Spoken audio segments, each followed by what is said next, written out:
if we don't have any comments, then we can move on to our next speaker, Mathew Hulbert from the L&DTUC Centre. Mathew? Thanks, folks. And just to say, I'm afraid I've had a bit of a cold over the past couple of weeks, and someone's already talked about not being able to hear. Well, my cold has really very drastically affected my hearing. And you won't want to know this, but I'm going to tell you anyway. I'm having them syringed on Saturday, but at the moment I'm hearing very little at all. So when it comes to the Q&A, if there are any questions for me, I'll be relying on our friend, and I'm going. So just bear with me, all right.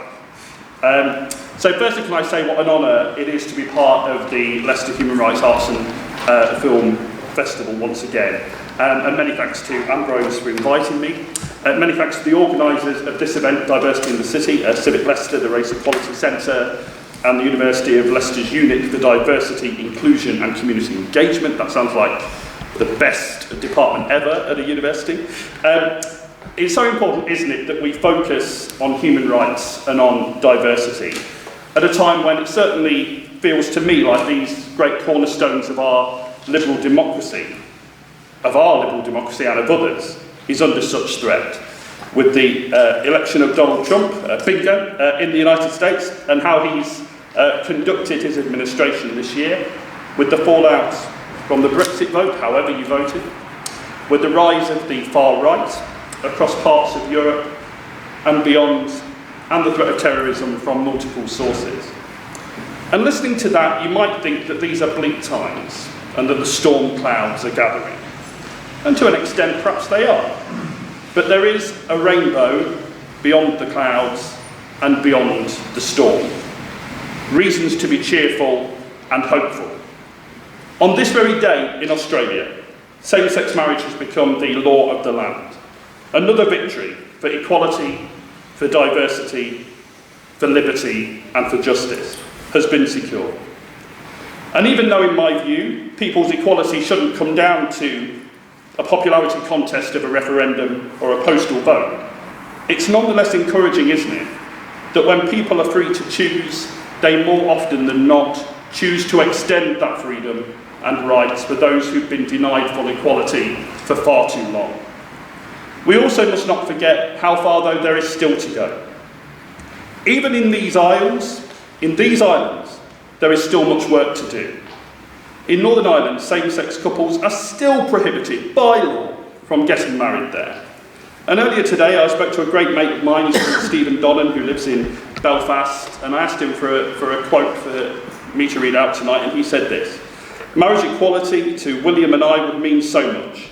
To be treated as equals.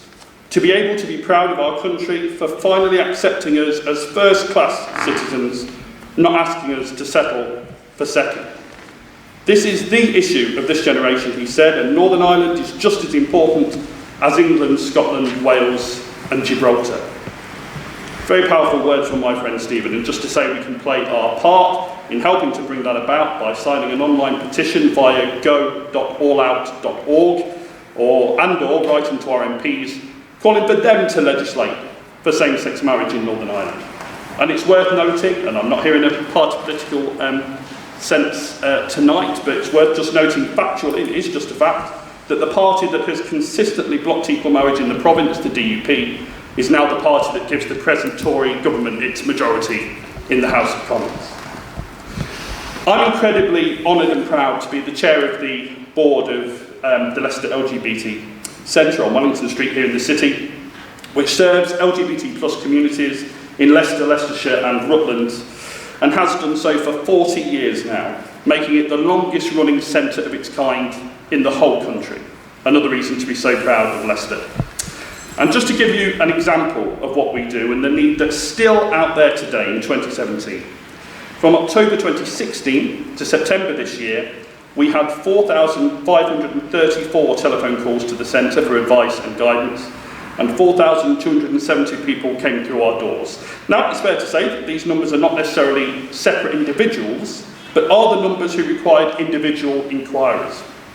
And our frontline team are, and I would say this, wouldn't I, but I think they're the most dedicated, committed, professional group of people I've ever had the pleasure to work with and as chair of the organisation to lead. They give their heart and soul to the service of our communities in this city and 2 counties, and I pay tribute to them today. And especially as this week has seen the International Day of the Volunteer, I pay tribute to our wonderful volunteers for all they do as well. We couldn't do it without them. According to the 2011 census, there are in Leicester, Leicestershire and Rutland 976,000 some odd residents. In their annual population survey in 2015, the Office for National Statistics said that 1.7% of the UK population identified as lesbian, gay or bisexual, but they noted that 93.7% identified as heterosexual. Then their notes say that the remainder, because you might have noticed that quite make 100%, either specifically identified as LGB or other don't know or refuse to answer. So as a result, they suggest that the LGBT population could be as high as 6.3%. The ONS does not currently estimate the number of trans or non-binary people in the UK. They should bloody well start doing that as soon as possible. Other estimates suggest that around 1% of the UK population are trans. So as a result, the LGBT population in Leicester, Leicestershire and Rutland, assuming that our population is equally represented in this area as the rest of the UK, maybe between about 26,000 people to about 70,000 people. 2.7 to 7.3% of the local population. So what challenges do we face as an LGBT population here in Leicester, Leicestershire and Rutland? Well, one of the great challenges that our communities face relates to the fact that although we've made great strides in legislative equality, for the most part, over the last few decades, there still seems to be discrimination that takes place at work for many people. At least a perception by many that coming out in a job will have a detrimental impact on people's long-term job prospects. We live in a heteronormative society, and LGBT plus people are not seen by many as being part of that homogenous group. This leads many to stay in the closet. And you know, as someone who, I'm 37 now, I may look older, but that's the stress. I came out when I was 31, so just 6 years ago. When I did, almost all of my family said, yeah, we've been waiting for decades for this man. There we are. Thought I was so kind of butch as well, but no, I didn't. Businesses find it hard to replicate in the workplace what is stated in legislation. The lack of LGBT plus role models in the workplace makes it much harder for companies to highlight and show off LGBT plus leaders in business. Our major challenge is to break through that pink glass ceiling, for want of a better phrase, in a similar way that women, due to our patriarchal society, have had to crash through the barriers of progression in the leadership of companies across the country.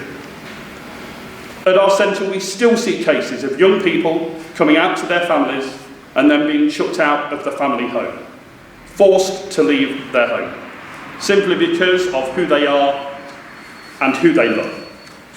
Too many of our communities still face discrimination and hate crime, and especially online and specifically on social media, it can have devastating effects. And you may have seen, any of you that have been online this week, may have seen comments from, very brave comments from a 19-year-old trans woman from Kent, Lily Madigan. And she said on Twitter, gosh, it'll upset me, okay. She said on Twitter, "Please stop. I can't handle it anymore. I'm so mentally distressed that I can't eat or sleep or go to school. No one deserves this. There's only so many times," she said, "that I can read lies, or my dead name, her previous name, or misgendering. I'm just a teenager. Please stop."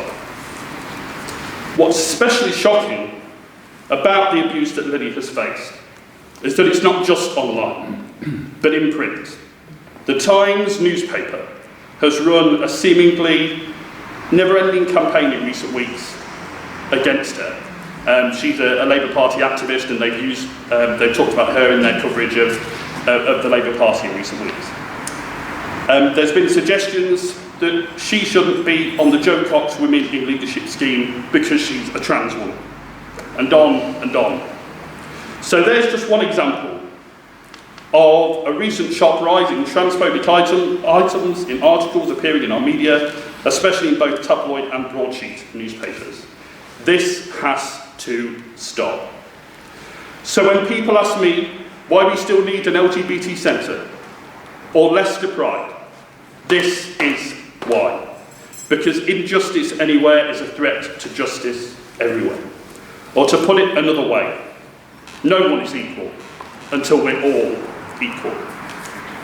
Our city has many issues and problems, we've heard about some tonight. But it is still, in my view, to quote Ronald Reagan, not something I normally do, a shining light upon a hill. What is set to become, if it isn't already, the first majority city. Our diversity is our strength. So with all that's still to do to achieve full equality for all of our communities, and we must focus on that and do it. But as Martin Luther King Jr. says, the arc of the moral universe is long, and it bends towards justice. Thanks very much.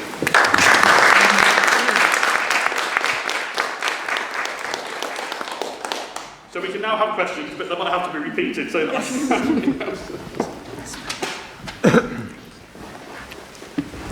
and if not, even easier for me, yeah. Yeah. Mine's a question just about which, I'm sorry, because it's sort of taking it back to me, who's a white, liberal, softie. but do the LGBT community have embraced the idea of allies? And I think that would be fantastic if all the different diversity streams were able to embrace allies and use us and not find us as threatening. Maybe educate us if we've not got it right, but we really, I would welcome your comments, support. So straight allies, yeah. So it's been so fantastic that we have in recent years seen the number of straight allies, as we call them, be prepared to speak up and out for their LGBT plus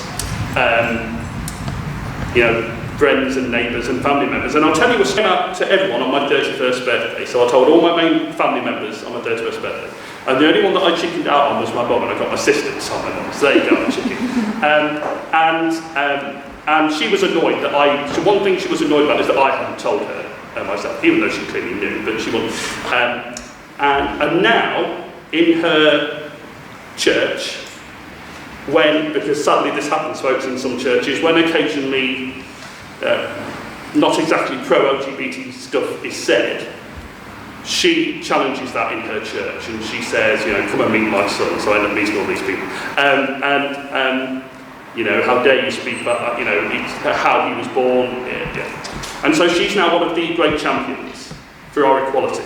And I think sometimes it takes for people to have someone in their own families who is LGBT plus, for them to realise, and in most cases they still do. I mean, I've talked about the fact that some young folks get chucked out of their home, and sadly that still happens. But most of the time, when a family member has this situation, it changes their mind, because they think, gosh, this is a person that I love, and I'm not going to stop loving them because they're LGBT plus. So the more straight allies, the better. I think it would be great if other minorities also had allies.